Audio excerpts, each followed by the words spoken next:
É o Evangelho segundo Jesus, o Cristo, o Cordeiro, o amor eterno, a explosão criadora, o primeiro e último, o Alfa e o Ômega, a luz que ilumina todo homem. Hoje, o Salmo 32. Bem-aventurado ou feliz aquele cuja iniquidade é perdoada. Feliz é aquele cujo pecado é coberto aos olhos de Deus. Não por uma camuflagem, mas porque foi perdoado. Feliz é essa pessoa que não tem que viver com culpa. Culpa do crime, culpa da transgressão, culpa da sua própria iniquidade, culpa das práticas, culpa dos pensamentos, culpa das omissões, culpa dos destemperamentos, culpa da agressão, tanto quanto da ação raivosa, perversa, culpa da irritação, culpa da arrogância, culpa de humilhar os outros, culpa de humilhar, sabendo que humilhar é mal, mas humilhando a si mesmo, culpa de antipatias que carrega. Sinta-se ou não culpado aquele que antipatiza intensa e veementemente, é como quem odeia sem sentimentos muito fortes. Mas gera culpa diante de Deus, que se instalam todas essas culpas como latejamentos paralisantes, diminutivos na nossa vida, porque a culpa diminui o potencial.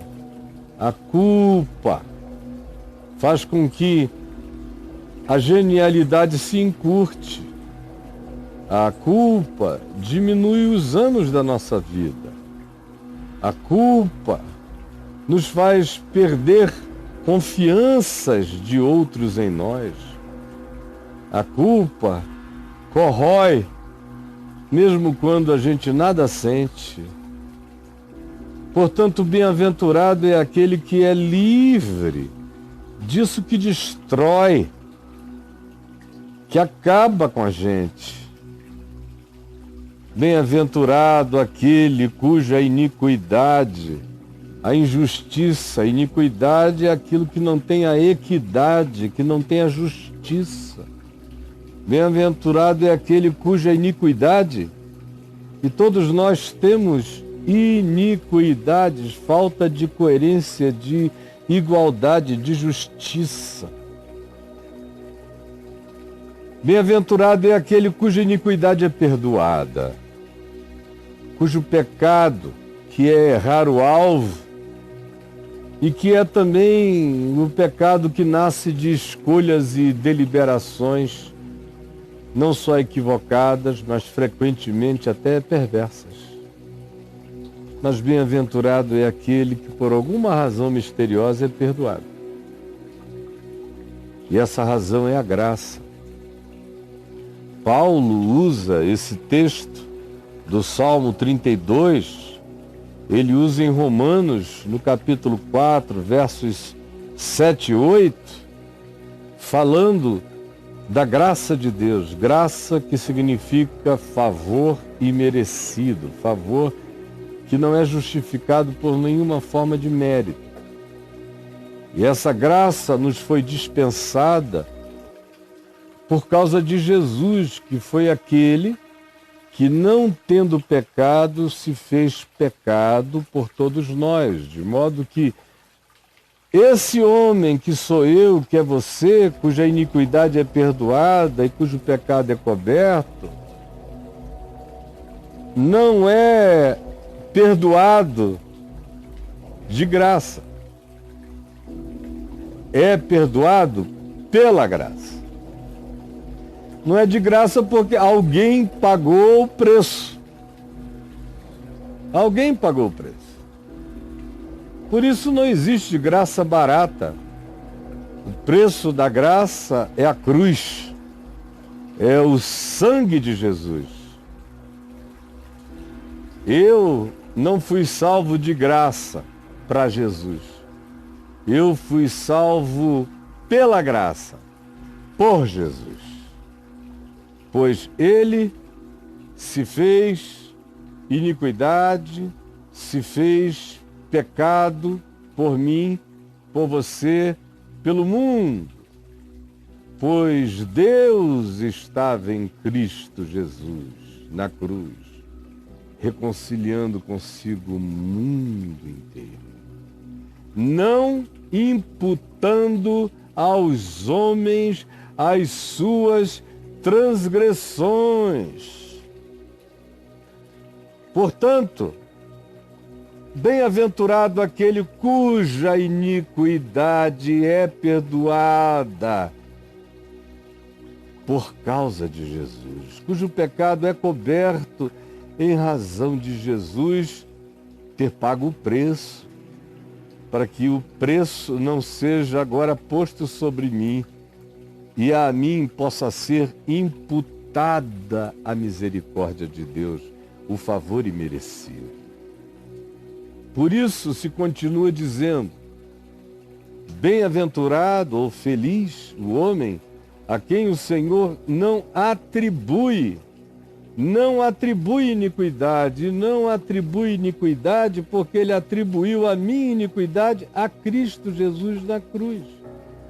Por isso Isaías, no capítulo 53, diz: pois ao Senhor agradou moê-lo, moer a Cristo, fazendo-o enfermar da doença de todos, da iniquidade de todos, do pecado de todos, pois todas essas coisas estavam sobre ele, para que pelas suas pisaduras, que foi de um preço indizível, nós sejamos sarados pela graça.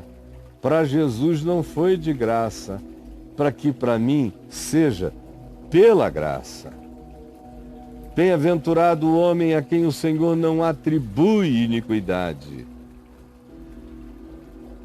e em cujo espírito não há dolo, não há maldade, porque quando o coração vai se enchendo dessa certeza de que eu já estou perdoado pelo que já está feito em meu favor,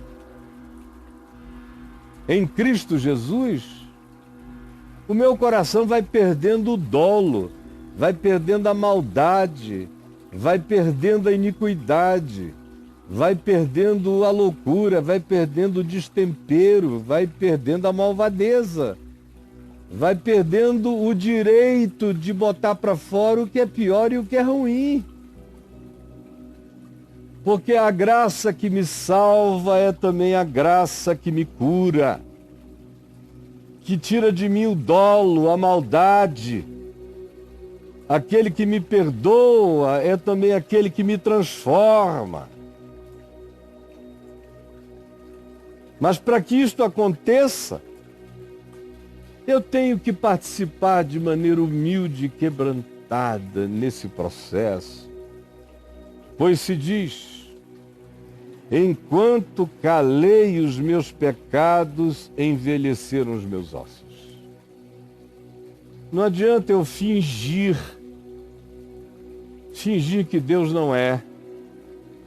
Não adianta eu, como Jonas, procurar um lugar distante como Tarsis, pensando que pararei de ouvir o testemunho da verdade em mim.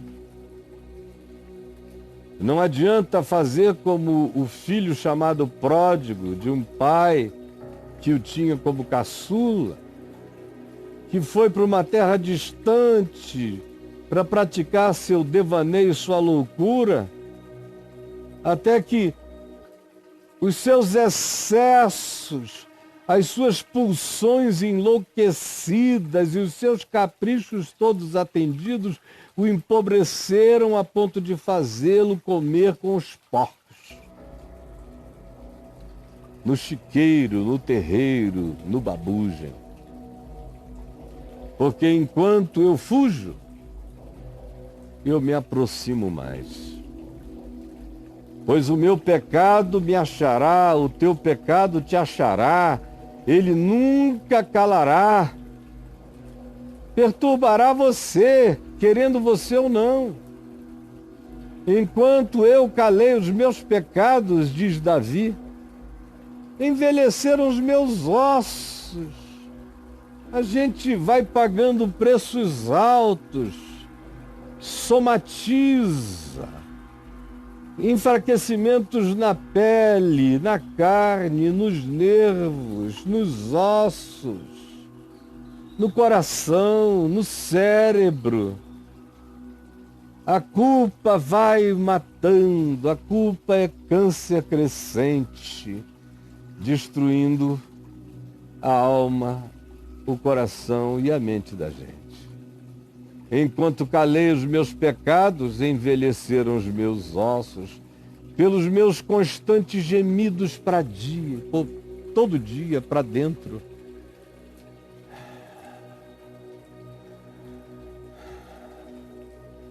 A respiração é ofegante. O coração bate cansado.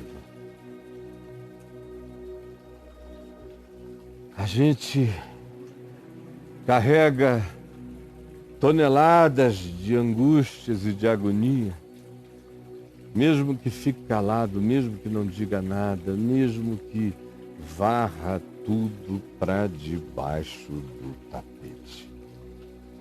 Enquanto calei os meus pecados, envelheceram os meus ossos, pelos meus constantes gemidos todo dia. Por quê? Por causa da culpa, que pesava dia e noite sobre mim, a minha culpa. E toda a força que eu tinha se esvaiu, meu vigor, minha energia vital se foi. Eu fui perdendo a alegria de viver, a força para ser, o poder para existir. O meu vigor se tornou em sequidão de estio. Até que eu entendi que existe graça, que existe perdão, que eu não precisava viver esmagado, carregando esse peso para sempre. Então, eu me aproximei de Deus no meu coração e confessei a Deus o meu pecado. Contei tudinho. O que eu sabia e pedi a Ele para me perdoar do que eu não sabia, nem entendia, nem sentia. Que me perdoasse também dos pecados que me são ocultos, dos que eu mesmo não consigo ainda discernir em mim. Mas eu te confessei o meu ser, e a minha iniquidade eu já não mais camuflei. Eu disse para mim mesmo, confessarei ao Senhor as minhas transgressões, e quando eu disse isto, sinceramente, eu nem comecei a te confessar e o meu coração já recebeu o testemunho de que tu perdoaste a iniquidade do meu pecado.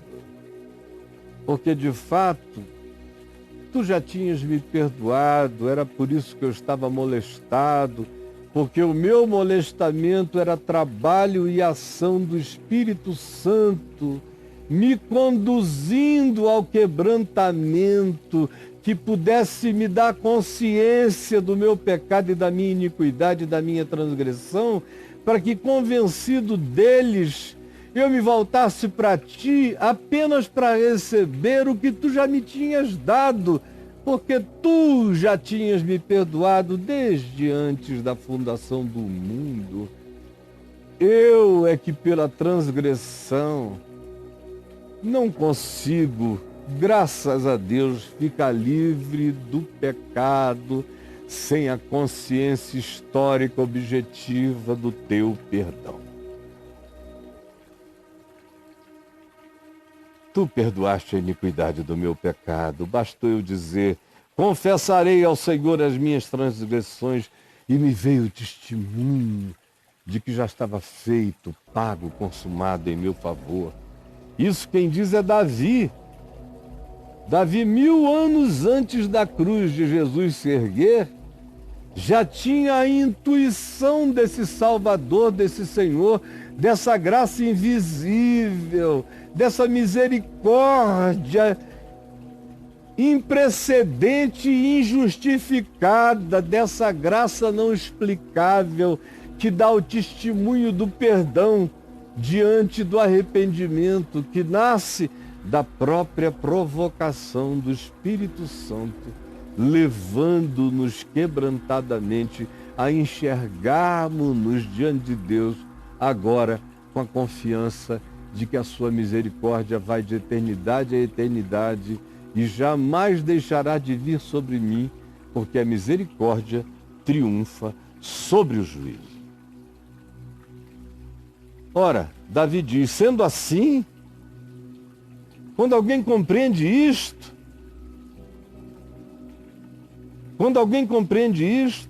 então esse homem, se tem sensibilidade, piedade, consciência, na mesma hora viverá cada vez mais na tua presença, orará sem cessar, te fará súplicas, em tempo de poder encontrar-te, não procrastinará dormindo sobre o seu pecado, não se acomodará à sua transgressão. Ao contrário, a primeira percepção dela, a primeira evidência, o primeiro sopro na consciência, esse homem que não quer ser consumido pela sua própria culpa, já se aproxima em súplicas quebrantadas, em tempo de poder encontrar a graça que pacifica o coração.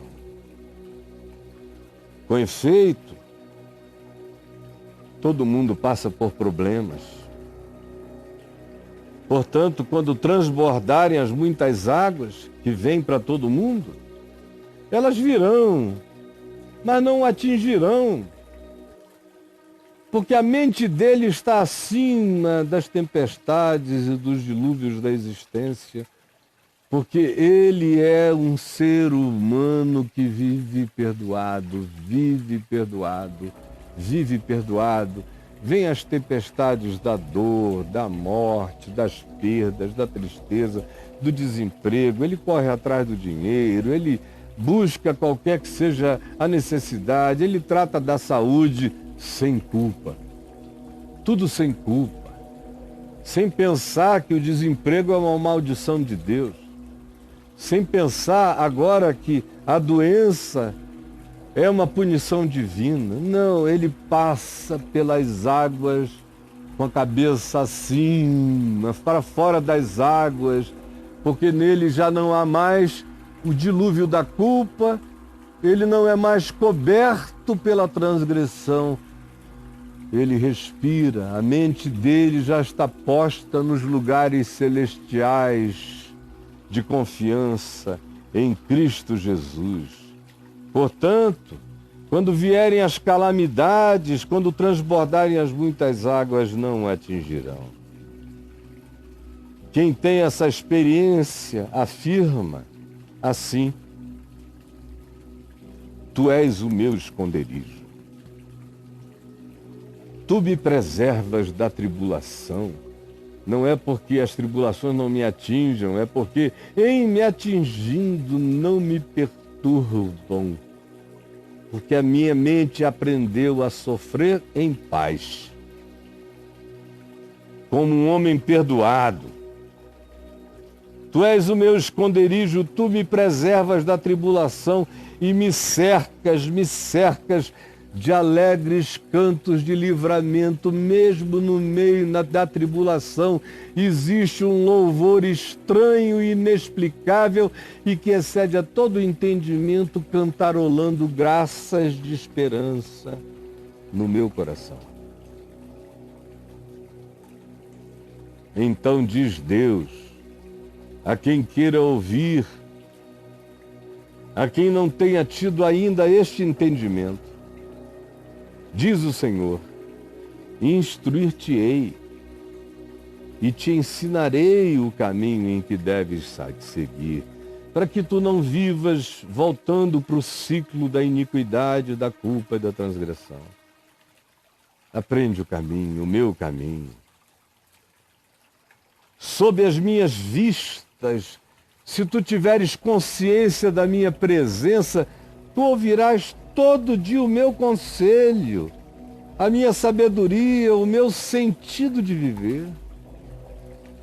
Portanto, diz o Senhor, não sejais como um cavalo ou uma mula, um jumento sem entendimento, os quais apenas com freios e cabrestos são domados, sem que haja alguma ação rasgando, puxando-os para trás. Eles não param, não voltam, não aprendem o trajeto jamais. Diz o Senhor, assim não sejais. Muito sofrimento aquele que é assim, como um cavalo, como um jumento, como uma mula sem entendimento, só atende se for puxado por freios ou vergado mesmo. Muito sofrimento terá que curtir esse ser sem piedade, sem sensibilidade, sem percepção. Esse burro espiritual vai sofrer demais. Mas aquele que confia no Senhor, que confia na sua palavra, que confia no seu ensino, que confia no seu conselho, que confia no Evangelho, que confia na palavra da vida, que vem da boca de Jesus, a esse toda misericórdia, todos os dias a misericórdia o servirá, o assistirá. A misericórdia cuidará dele, se pela fé ele decidir viver assim dentro e fora.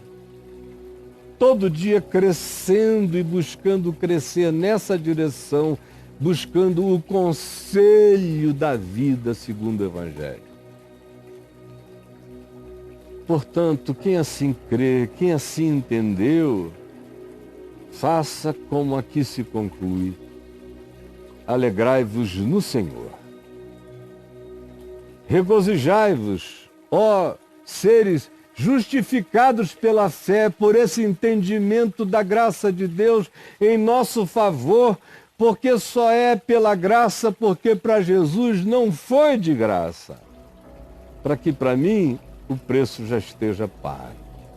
O justo do Evangelho não é o perfeito, pois tal pessoa não existe nem por dentro nem por fora. O justo do Evangelho é o quebrantado, arrependido, justificado e que anda com o coração humilde, sob o conselho do Senhor todos os dias. Assim, alegrai-vos no Senhor, regozijai-vos, exultai, vós todos os que tendes tido o coração retificado pela conversão cotidiana, pelo arrependimento, pelo alinhamento da vida, a palavra reta e justa do Evangelho, segundo Jesus. Senhor Jesus, que este Evangelho eterno, que já foi do entendimento de Davi 1000 anos antes da pregação explícita e definitiva dele por ti, Senhor Jesus. Caia, venha, se derrame, se aplique hoje e agora sobre todos os seres humanos que estejam ouvindo na minha língua e por todos aqueles outros seres humanos que haverão de ouvir em outras línguas. É o que eu te peço que aconteça. Em nome de Jesus. Amém.